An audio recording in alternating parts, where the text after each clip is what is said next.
दामन वक्त में बहुत ज़्यादा गुंजाइश नहीं है, इसलिए मैं भी आपको किसी लंबी चौड़ी तमहीदी गुफ्तगू के अंदर नहीं उलझाऊंगा। बगैर किसी तमहीद के बाबा से बुलंद बारगाह रिसालत वाले रिसालत में दुरूद पाक का हदिया पेश कर लीजिए। अल्लाहुम्मा सल्ली अला सय्यदिना मुहम्मदिन मअदनिल जुद वल करम मंबइल इल्म वल हिल्म वल हिकम व अला आलिहि व अस्हाबिहि व बारिक व सल्लिम सलातन व सलामन दाइमन अलैका या रसूल अल्लाह सल्लल्लाहु तआला अलैहि व आलिहि वसल्लम।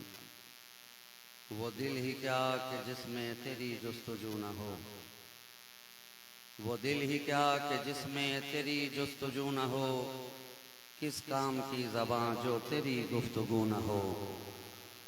मुमकिन नहीं कि दिल हो मगर आरज़ू न हो, मुमकिन नहीं कि दिल हो मगर आरज़ू न हो।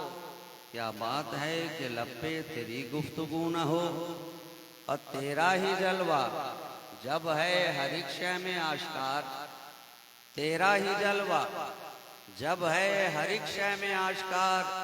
तूती की फिर ज़बान पे क्यों तू ही तू न हो। वो दिल ही क्या कि जिसमें तेरी जुस्तजू न हो, किस काम की ज़बान जो तेरी गुफ्तगू न हो। होता है खुद शनास ही फाइज खुदा शनास, आवारा जुस्तजू में अबस तू बकू न हो। निहायत अक़ीदत व मोहब्बत के साथ उस बारगाह कहवा जनाब करम गुस्तर में, यानी हम सब के आका व मौला की बारगाह में अपनी अक़ीदत व मोहब्बत का खिराज पेश करें, और दिल की गहराइयों के साथ, मोहब्बत की सच्चाइयों के साथ, ईमान के नूर के साथ, इश्क के वफूर के साथ, क़ल्ब के सुरूर के साथ, यानी इस खाती व आसी मसरूर के साथ बावाज़ बुलंद दुरूद पाक पेश कर लें। अल्लाहुम्मा सल्ली अला सय्यदिना मुहम्मदिन तिब्बिल क़ुलूब व दवाइहा व आफ़ियतिल अब्दान व शिफ़ाइहा व नूरिल अब्सार व ज़ियाइहा व कश्फ़िल अहज़ान व जिलाइहा व अला आलिहि व अस्हाबिहि दाइमन अबदन अबदा सरमदा। हज़रात मोहतरम, आप अच्छी तरह जान रहे हैं ये कोई जलसा या किसी बड़ी कॉन्फ्रेंस में हम और आप शिरकत नहीं कर रहे। एक मुख्तसर सी नशिस्त में ज़िक्र खैर के लिए इस महफिल पाक को आरास्ता किया गया है, और इसकी गर्ज़ व गायत क्या है वो भी आप जान रहे हैं। मस्जिद के तामीरात के ताल्लुक़ से ये महफिल पाक मुनक़िद की गई है। अहले खैर हज़रात यहाँ मौजूद हैं, और अल्हम्दुलिल्लाह मेरी निगाहें देख रही हैं कि ऐसे ऐसे लोग यहाँ पे मौजूद हैं कि अगर दो चार भी मिल कर के चाहें तो जो इस मस्जिद के अखराजात हैं वो उसे आसानी से पूरी कर सकते हैं। मुझसे कबल आपने शुअरा हज़रात से खूबसूरत अंदाज में ना तो मनाक़िब के अशार समात कर लिए हैं। थोड़ी देर मैं भी आपकी समातों के हवाले होना चाहता हूँ।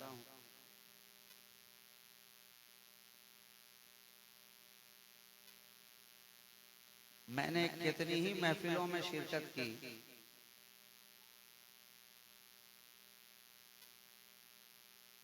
लोग शादी की सालगिरह मनाते नजर आए, बच्चे की विलादत हुई तो उसका बर्थडे मनाते नजर आए, घर के अंदर मैयत हुई तो उसका सालाना मनाते नजर आए। ये पहला मौका है कि मस्जिद का सालाना आप लोग मना रहे हैं कि 1 साल पूरे हो गए। इस खुशी के मौका पर ये महफिल पाक आपने आरास्ता की और अहले खैर हजरात को दावत पेश की और वो इस महफिल पाक में तशरीफ लाए।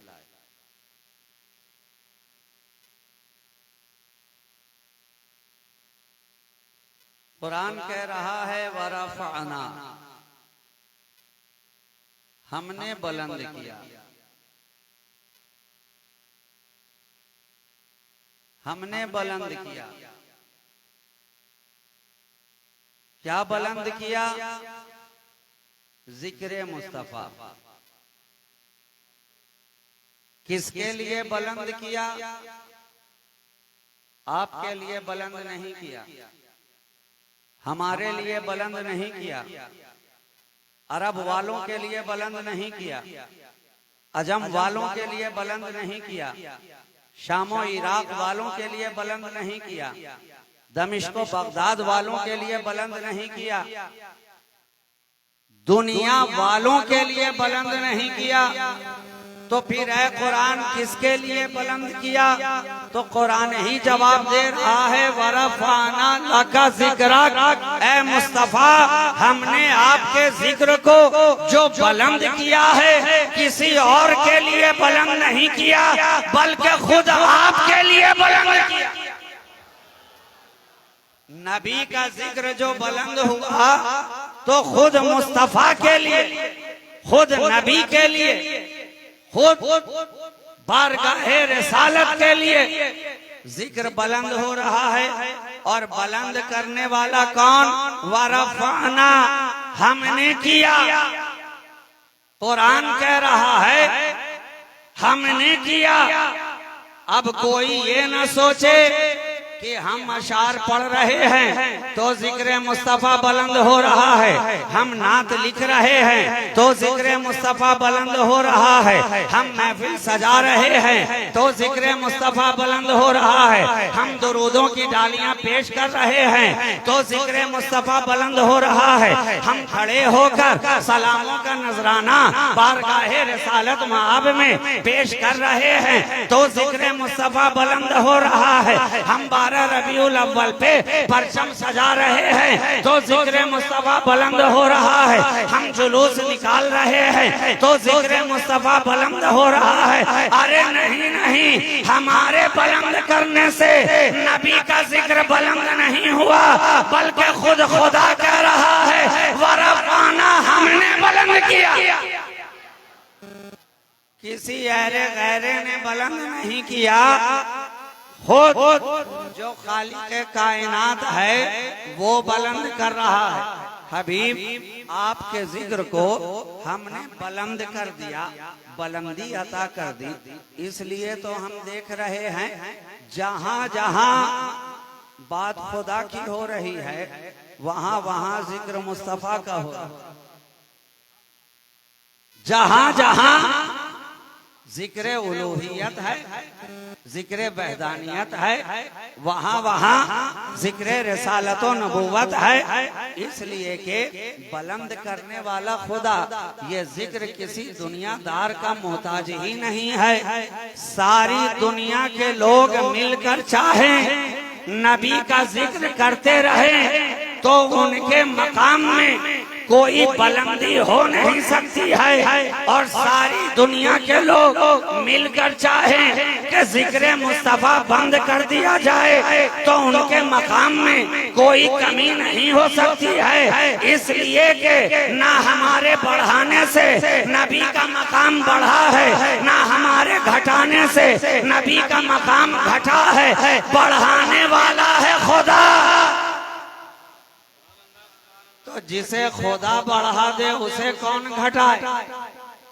जिसे खुदा बढ़ा दे उसे कौन घटाए? अरे मुस्तफा का जिक्र तो ऐसा बढ़ा, ऐसा बढ़ा, ये भी जिक्र मुस्तफा के बढ़ने का एक एजाज है कि अब जो जो मुस्तफा के दामन में आता गया नबी के सदक़े में उसका जिक्र भी बढ़ता गया। जो जो नबी से वाबिस्ता होता गया, रात वाबिस्ता हुई तो उस शबे विलादत का जिक्र बढ़ गया, दिन वाबिस्ता हुआ तो सुबह विलादत का जिक्र बढ़ गया, मक्का में नबी आए तो मक्का का जिक्र बढ़ गया, मदीना में मुस्तफा आए तो मदीना का जिक्र बढ़ गया, मस्जिद में नबी आए तो मस्जिद का जिक्र बढ़ गया। मस्जिद में आ गए मुस्तफा, मस्जिद नबवी है सारी कायनात के अंदर, इस फर्शे गिती के अंदर जहाँ जहाँ रब के नाम लेवा है, मस्जिदें कायम है, मस्जिदों में चर्चा हो रहा है, जिक्र हो रहा है। मस्जिदों का कयाम किसके लिए? जिक्र खुदा के लिए। मस्जिद बनाई किस लिए? खुदा के जिक्र के लिए। मस्जिद की तामीर की किस लिए? खुदा की इबादत के लिए। अब यहाँ सजदा होगा, अब यहाँ रब की रहमतें आएंगी, अब यहाँ बरकतें ही बरकतें होंगी। अल्लाह का तराना यहाँ से गूंजेगा, कुरान की तिलावत यहाँ से होगी, सजदों का नूर यहाँ से वाबिस्ता होगा। जब पेशानी रब के हुजूर सजदा रेज होगी तो पेशानियों के अंदर चमक ही चमक, जबान के अंदर खुशबू ही खुशबू, दिल के अंदर उजाले ही उजाले, रूह के अंदर ताजगी ही ताजगी। मस्जिदें बनाई जा रही हैं, लेकिन क्या बात है, जो मस्जिद नबी ने बनाई, सारी कायनात के अंदर मस्जिदें बन रही हैं, वही नमाज, वही पंज वक्ता नमाज, वही तरावी, वही सजदे, लेकिन जो मस्जिद नबी से वाबस्ता है सारी दुनिया उसे मस्जिद नबवी कह रही है। सारी कायनात की मस्जिदें मिलकर मस्जिद नबवी के बराबर ना हो सकी तो मुझे कह लेने दो, जब सारी मस्जिदें मिलकर नबी की मस्जिद के बराबर ना हो सकी तो कायनात के लोग मिलकर नबी के बराबर कहां से होंगे? मुस्तफा के बराबर कहां से होंगे? नबी।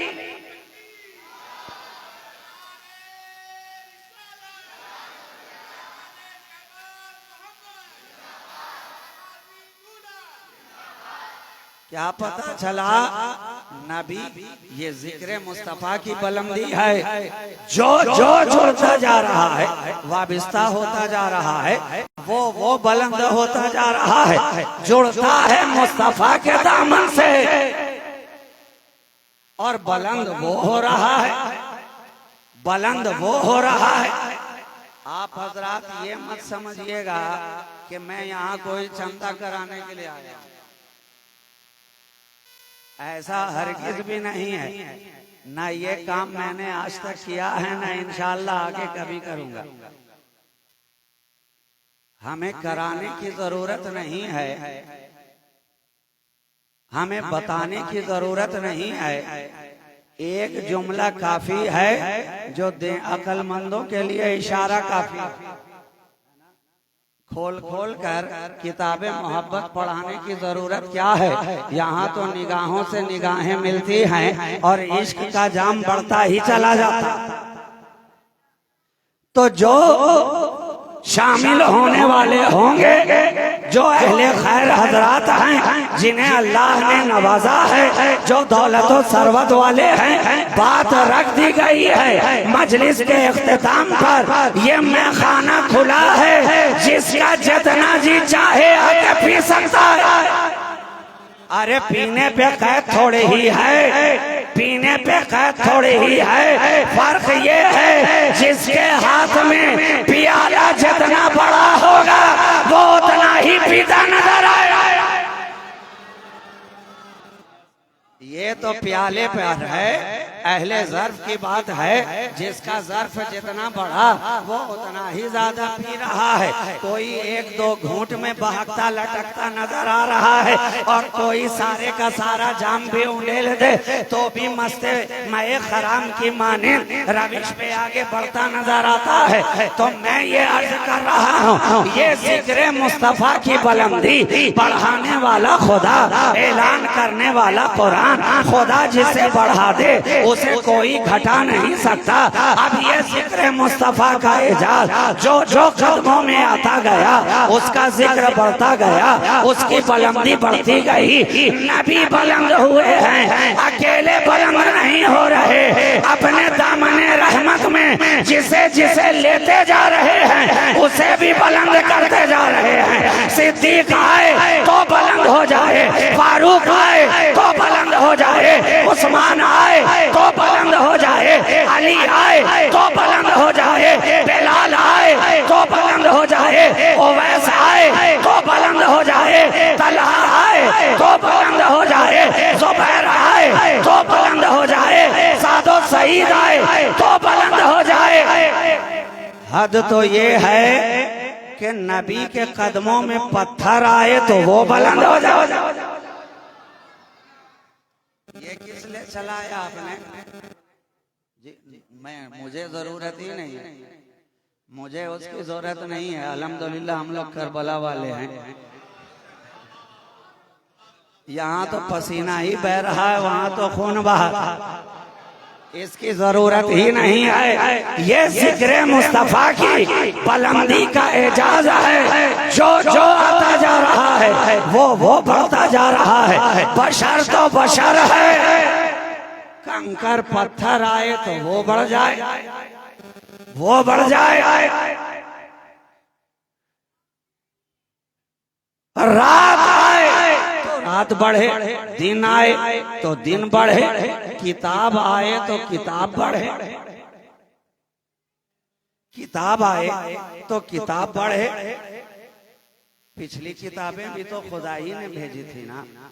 तौरात क्या कहीं और से आई थी, इंजील क्या किसी और ने नाजिल की थी, ज़बूर क्या किसी और ने भेजी थी। लेकिन जब कुरान भेज दिया, जब कुरान भेज दिया तो अब कहा जा रहा है किताबें सारी खुदा की हैं मगर कुरान के बराबर नहीं। किताबें सारी खुदा की हैं मगर कुरान के बराबर नहीं। क्यों? क्योंकि भेजा है मुस्तफा पे, आई है नबी पे, नाजिल हुई है रसूल पे। तो अब जितना रसूल आला है किताब भी उतनी ही आला है। जितना रसूल बुलंद है किताब भी उतनी ही बुलंद है। वरफाना, हमने बुलंद किया। ऐ मुस्तफा, आपके लिए, आपके चर्चे को, आपके जिक्र को हमने बुलंद कर दिया, बुलंद कर दिया। आज बुलंद किया या मुस्तकबिल में बुलंद होगा? नहीं नहीं, वरफअना, हमने कर दिया। करता हूं या करूंगा नहीं, कर दिया। क्या पता चला? अज़ल से बुलंद है जिक्र मुस्तफा और अबद तक बुलंद होता जा रहा है। आजकल परसों की यहाँ कैद ही नहीं है, कैद ही नहीं है। हद तो ये है अभी अरब में मुस्तफा आए नहीं हैं लेकिन आपका जिक्र बुलंद है। अभी मक्का की धरती पे आए नहीं हैं, आपका चर्चा बुलंद है। आदम की अभी तख्लीक हुई नहीं है मगर आपका चर्चा बुलंद है। आलम अरवा की महफिल सजाई नहीं गई है, आपका चर्चा बुलंद है। बनाया उसने है, बुलंद उसने किया है। अब रब जाने कब से किया। कोई कैद ही नहीं है, कोई सन ही नहीं है, कोई मौसम ही नहीं है, कोई साल ही नहीं है। बुलंद करने वाला है खुदा। तो अब जब से खुदा, तब से बुलंदी जिक्र मुस्तफा बुलंद कर रहा है खुदा, बुलंद करने वाला खुदा। तो जो जो दामने रहमत से वाबिस्ता होता जा रहा है, हर कोई बुलंद, हर कोई बुलंद। अरे जनाब, मस्जिद बनाई नबी ने, और एक कमाल की बात ये भी है, देखिए फर्क क्या है। हम बनाते हैं तो पहले अपना घर बनाते हैं, तब जाकर के मस्जिद तामीर करते हैं। पहले इलाका बसता है, सोसाइटी बनती है, लोग आते हैं, फिर जाकर ख्याल आता है कि अब जरूरत है एक मस्जिद भी तैयार कर ली जाए। मगर है मेरे नबी, जब आप मक्का से हिजरत फरमाकर मदीना तशरीफ ला रहे हैं तो पहले मस्जिद बन रही है, फिर नबी का घर बन रहा है। पहले मस्जिद बन रही है, तब अज़वाजे मुतहरात के लिए हुजरे तैयार कराए जा रहे हैं। हम पहले अपना घर बनाएं, तब जाकर खुदा का घर बनाएं। मगर उस आने वाले मुस्तफा ने बता दिया है कि तेरा बनाना और है, मेरा बनाना और है, तेरा आना और है, मेरा आना और है, तेरा सजाना और है, मेरा सजाना और है। तू पहले अपना बनाता है, तब रब का बनाता है। मैं रब का महबूब हूँ, पहले रब का बनाता हूँ, फिर अपना बनाता है।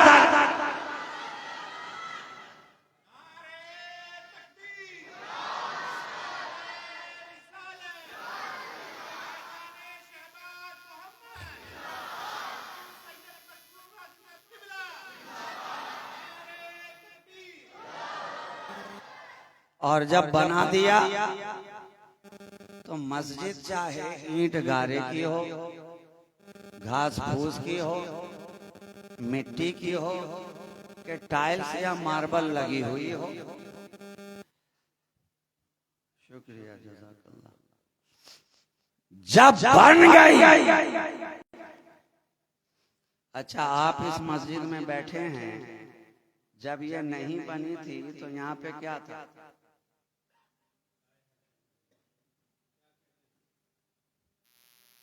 कुछ नहीं भी होगा, जमीन तो थी ना, कोई हवा में तो मुअल्लक नहीं है ना आप लोग। जाहिर है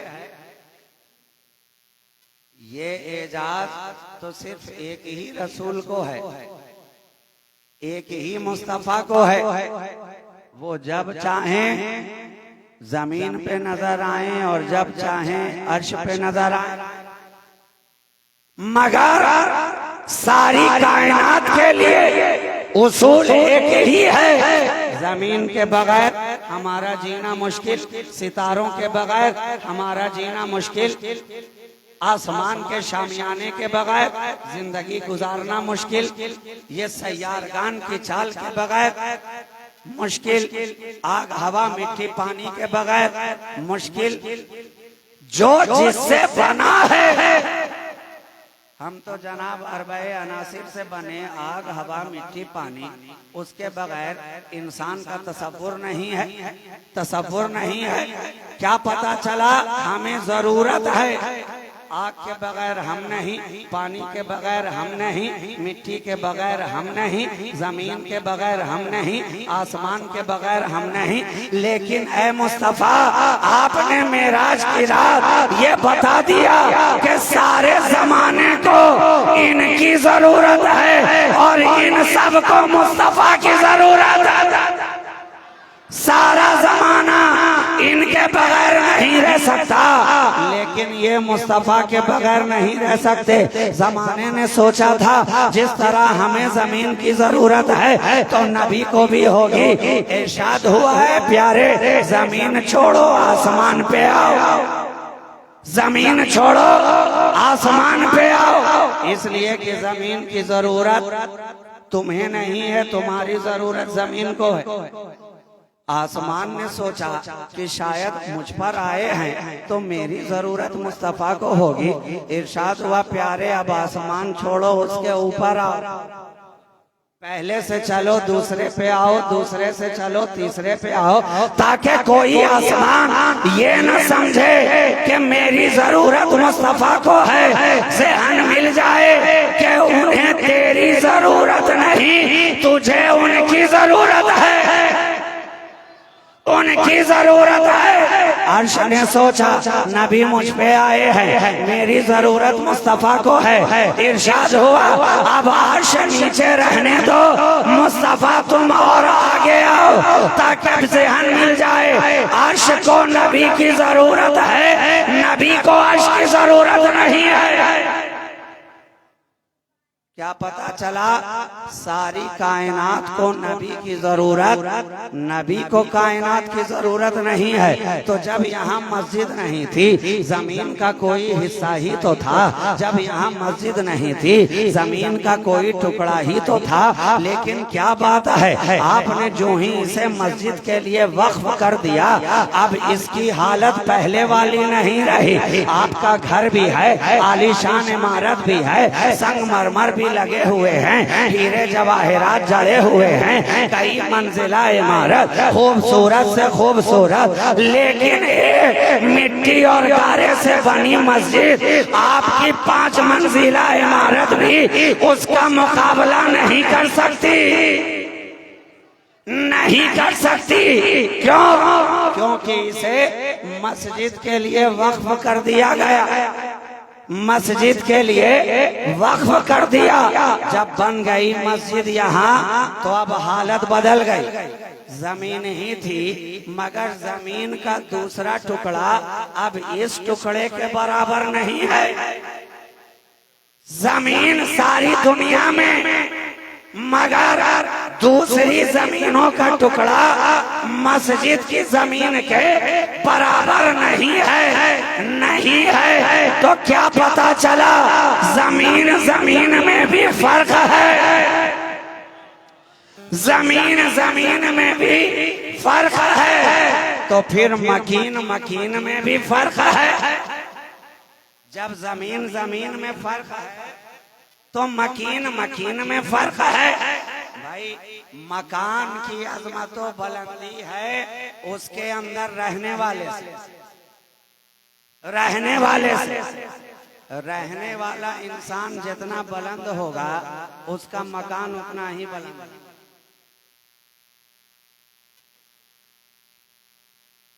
खपड़ेली का मकान हो लेकिन रहने वाला अगर बुलंद है तो उसके आगे ताजमहल भी हेच नजर आए।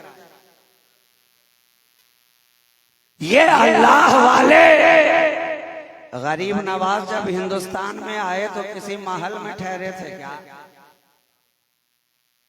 किसी राजा के महल में ठहरे थे क्या? जवाब होगा नहीं। आए एक फूस की झोपड़ी तैयार कर दी मगर कुर्बान जाओ जहां वो आकर ठहर गए। अब बादशाह के महल्लात भी उस गरीब नवाज की झोपड़ी के आगे हेच नजर आ रहे हैं। फकीर की झोपड़ी बुलंद नजर आ रही है, बादशाह का महल नीचा नजर आ रहा है। क्या पता चला मकान की अजमत, मकान की रिफात, मकान की बुलंदी उसके अंदर रहने वाले पे डिपेंड करती है। अल्लाह वाला जहां ठहर जाए वही जगह बुलंद है। अल्लाह वाले जहां रुक जाएं वो जगह बुलंद हो जाए। तो जहां अल्लाह वाला ठहर जाए जगह इतनी बुलंद के वो खानका कहलाए। और जो जमीन अल्लाह के नाम पर वक्फ कर दी जाए वो मस्जिद कहलाए। मुकाबला नहीं है। नबी ने बनाई मस्जिद, नमाज हम यहाँ भी पढ़ रहे हैं वहाँ भी पढ़ रहे हैं, मगर वहाँ का एक सजदा यहाँ के 50,000 के बराबर। वहाँ का एक सजदा, एक रकात यहाँ के 50,000 के बराबर, 1000 के बराबर। इसलिए तो कहा गया कि दुनिया के अंदर सबसे बेहतरीन जगह अगर कोई है तो वो मस्जिद है, मस्जिद है, मस्जिद है। और जिस मस्जिद में मेरा नबी है तो वहां तो सरापा जन्नत का नजारा, जन्नत का बाग, जन्नत का टुकड़ा, रोज़तुम मिन रियाज़िल जन्नह। अरे तो जब मस्जिद में आने वाला जन्नती बन जाता है तो नबी के बारगाह में आने वाला क्यों न जन्नती होगा। उनकी मस्जिद में आ जाए तो जन्नती बन जाए। तो जिस पे उनका करम हो जाए, उनकी निगाह हो जाए, जो उनकी महफिल में आ जाए, जो उनकी मजलिस में आ जाए, जो उनकी मोहब्बत दिल में बसा ले, वो कैसा जन्नती, कैसा जन्नती। कहा गया कि ये जो बैतुल्लाह है ना, तामीर किया किसने? हजरत इब्राहिम खलीलुल्लाह, हजरत इस्माइल ज़बीहुल्लाह, दोनों ने मिलकर रब के हुक्म के मुताबिक तामीर की। काबा तैयार हो गया, दीवारें तैयार कर दी गई। आप जानते हैं कि जब कोई मकाम तैयार होता है तो मिट्टी गारे के कुछ जर्रात ढेर लग जाते हैं, जमा हो जाते हैं। आप भी घर का मकान तैयार कराते हैं अपना,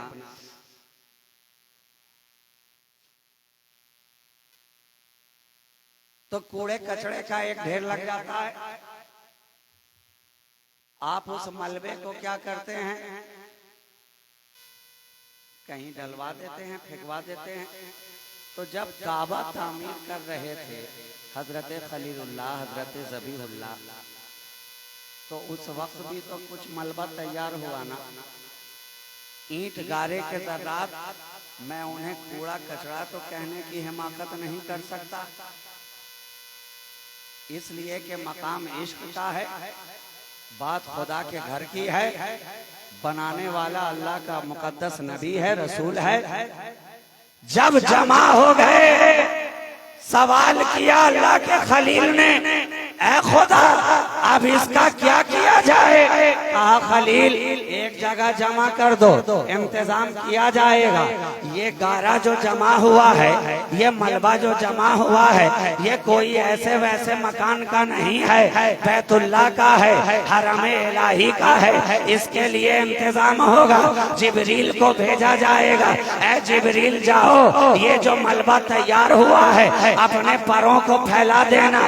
जिब्रील आए, हरम काबा के अंदर अपने परों को फैला दिया। सारा मलबा जो बचा हुआ था परों पर उठाए, आसमान की तरफ जिब्रील बढ़े जा रहे हैं, बढ़े जा रहे हैं। जब फलक की बुलंदियों पर पहुंचे, जिब्रील ने अपने परों को हल्का सा झटका दिया और वो मलबा, वो जर्रात के टुकड़े सारी दुनिया के अंदर फैला दिए गए। कहने वाले ने कहा कि जहां जहां उन जर्रात के टुकड़े गिरे, वहीं वहीं कोई मस्जिद तैयार हो गई।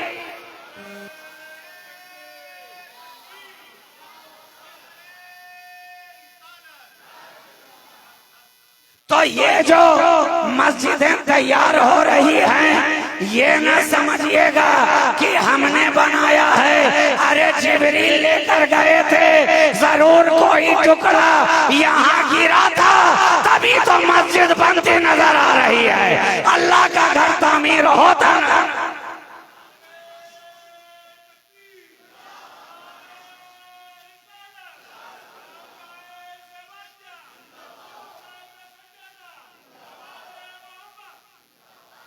और जब बन गई तो अदब क्या, एहतराम क्या। पहले इसी जमीन पर आप जूता भी पहन के चल रहे थे, चप्पल भी पहन के चल रहे थे, गिलाजत भी लगी हुई थी। कोई ऐसा अहमक आपने देखा कि जूता उठाकर किनारे रख ले, कहीं किनारे डाल दे और नंगे पांव इस मिट्टी के ऊपर चलता नजर आए? नहीं नहीं जनाब, कहीं नहीं दिखाई पड़ेगा। लेकिन जब बन गई मस्जिद, अब जूता बाहर उतार कर आओ, चप्पल बाहर उतार करके आओ, गिलाजत को बाहर छोड़ करके आओ, यहाँ आना है तो पाकी की हालत में आना होगा, यहाँ आना है तो तहारत की हालत में आना होगा, यहाँ आना है बदन पाक लेकर के आना होगा, यहाँ आना है लिबास पाक लेकर के आना होगा, यहाँ आना है तो तहारत कामला के साथ आना होगा। यहाँ इसलिए कि ये कोई ऐसा वैसा खित्ता नहीं है, ये अल्लाह का घर तैयार हुआ है, इसके अदब हैं। आओ तो मुंह साफ करके आओ, अगर कोई चीज खाली है तो पहले अच्छी तरह मिसवाक कर लो, तब मस्जिद में आओ, ताकि तुम्हारे मुंह से किसी किस्म की बदबू ना आए। खुशबू लगा करके आओ, कपड़ा पहन करके आओ, बालों को सवार करके आओ, दिल को उजाला करके आओ, निगाहों में सुरमा लगा करके आओ। एक अल्लाह के घर में आ रहे हैं, इंतजाम इतना, एहतमाम इतना, और कहीं गए तो इतना इंतजाम तो ना किया, लेकिन यहाँ आ गए तो बुजुर्गों ने तो इतना भी कहा है कि मस्जिद में आओ तो ज्यादा जोर से पाँव भी ना रखो, ताकि धमक ना हो तुम्हारे पाँव से। ये भी मस्जिद के आदाब के खिलाफ है, अदब के खिलाफ है। मस्जिद का एहतराम, मस्जिद का एहतराम। तो जब जमीन जमीन में फर्क और मकीन मकीन में फर्क, तो घर में रहने वाले मकीन और हैं, गुंबदे खजरा का मकीन और है, गुंबदे खजरा का मकीन और है, फर्क है जनाब। अब मस्जिद बन गई है, बन गई है, नमाज का वक्त हुआ, एक ही सफ में खड़े हो गए महमूदो अयाज, ना कोई बंदा रहा और ना कोई बंदा नवाज। घर में थे बादशाह वक्त थे, घर में थे अमीर कबीर थे, घर में थे वक्त के रईस थे, घर में थे चौधरी थे, घर में थे मुखिया थे, घर में थे बहुत बड़े कहला रहे थे। लेकिन जब आ गए खुदा के घर में, आ गए खुदा के घर में, तो अब कोई फर्क बाकी ना रहेगा। गरीब भी वही रहेगा, अमीर भी वही रहेगा, शाह भी वही रहेगा, फकीर भी वही रहेगा, मोहल्ले वाला भी वही रहेगा, बाहर से आने वाला भी वही रहेगा, मुकीम भी वही रहेगा, मुसाफिर भी वही रहेगा। कोई इम्तियाज नहीं, कोई फर्क नहीं। क्यों? क्योंकि ये घर है खुदा का, घर है खुदा का।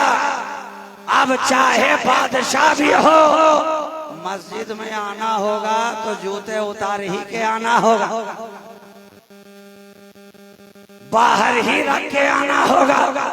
इसलिए कि बादशाहों के बादशाह के सामने जा रहे, शहनशाहों के शहनशाह के सामने जा रहे, उस खुदा के सामने जा रहे हैं जिसकी शान अल्लाह अकबर, सबसे बड़ा, सबसे बुलंद, सबसे आला।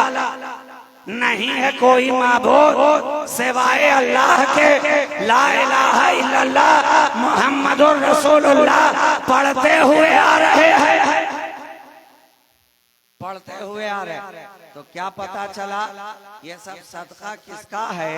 ये सब जिक्र मुस्तफा की बुलंदी है। नबी के दामन से जो जो सटता जा रहा है, अपने आप को बुलंद करता जा रहा है, अपने जिक्र को बुलंद करता जा रहा है। जिस रात में आ जाएं तो सारी कायनात के अंदर नबी के आने वाली रात का जिक्र हो रहा है। जिस दिन में आए मुस्तफा तो सारी कायनात के अंदर सुबह विलादत मुस्तफा का जिक्र हो रहा है। जो किताब नाजिल हो जाए नबी पर तो सारी कायनात के अंदर कुरान की तिलावत की जा रही है। जो दामन में आ जाए नबी के तो सारी दुनिया के अंदर उसका चर्चा हो रहा है। जो मस्जिद वाबिस्ता हो जाए मुस्तफा से, सारी दुनिया में उस मस्जिद के बराबर कोई मस्जिद नहीं हो रही है। अरे मस्जिद तो मस्जिद है, उसमें जो खिदमत कर रहा है